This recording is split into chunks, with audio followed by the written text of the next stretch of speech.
बहुत बहुत पहले एक जादुई समुद्र था जहां रंग बिरंगी मछलियां तैरती थीं और मूंगे के खूबसूरत बगीचे लहरों के नीचे झूलते थे।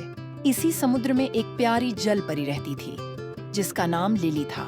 लिली की चमकदार सुनहरे बाल थे और उसकी पूंछ इंद्रधनुषी रंगों में चमकती थी। उसे अपनी जादुई दुनिया बहुत पसंद थी। लिली को नए नए दोस्त बनाना और समुद्र की गहराइयों में छिपे रहस्यों को खोजना बहुत अच्छा लगता था। वह अक्सर अपनी दोस्त एक चुलबुली डॉल्फिन जिसका नाम डिम्पी था के साथ तैरती रहती थी। वे दोनों मिलकर समुद्र की अजीबोगरीब चट्टानों और गुफाओं में घूमते थे जहां रंगीन समुद्री जीव रहते थे। एक दिन जब लिली और डिम्पी एक पुरानी डूबी हुई नाव के पास खेल रहे थे तो लिली ने कुछ चमकता हुआ देखा। उसने करीब जाकर देखा तो वह एक बड़ा चमकता हुआ मोती था। यह कोई साधारण मोती नहीं था बल्कि यह जादुई लग रहा था। जैसे ही लिली ने उसे छुआ, मोती से एक हल्की रोशनी निकली और उसने महसूस किया कि वह मोती उसे किसी रहस्यमयी जगह की ओर खींच रहा है।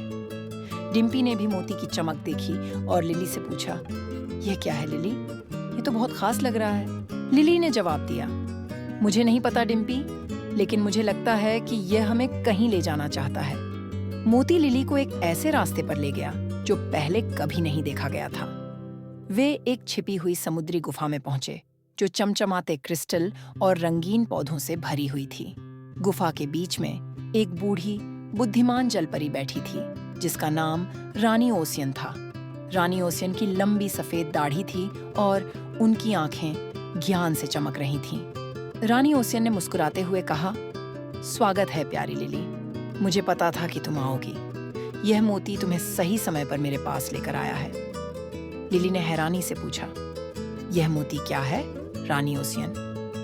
रानी ओसियन ने बताया, यह इच्छाओं का मोती है।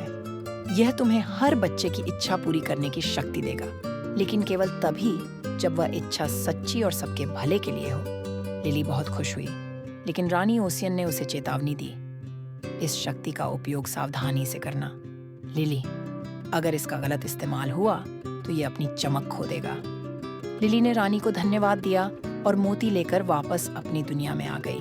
वह अब जानती थी कि उसके पास एक खास काम है। उसने फैसला किया कि वह उन बच्चों की मदद करेगी जिन्हें इसकी सबसे ज्यादा जरूरत है। एक दिन लिली ने एक छोटी लड़की को समुद्र के किनारे बैठे देखा। लड़की उदास लग रही थी। लिली तैरकर उसके पास गई और उसने अपनी जादुई शक्तियों से उसे अपनी असली जलपरी का रूप दिखाया। लड़की का नाम रिया था। रिया ने लिली को बताया कि उसके पास खेलने के लिए कोई दोस्त नहीं है और वह बहुत अकेला महसूस करती है। लिली ने इच्छाओं का मोती निकाला और रिया की सच्ची इच्छा पूरी करने की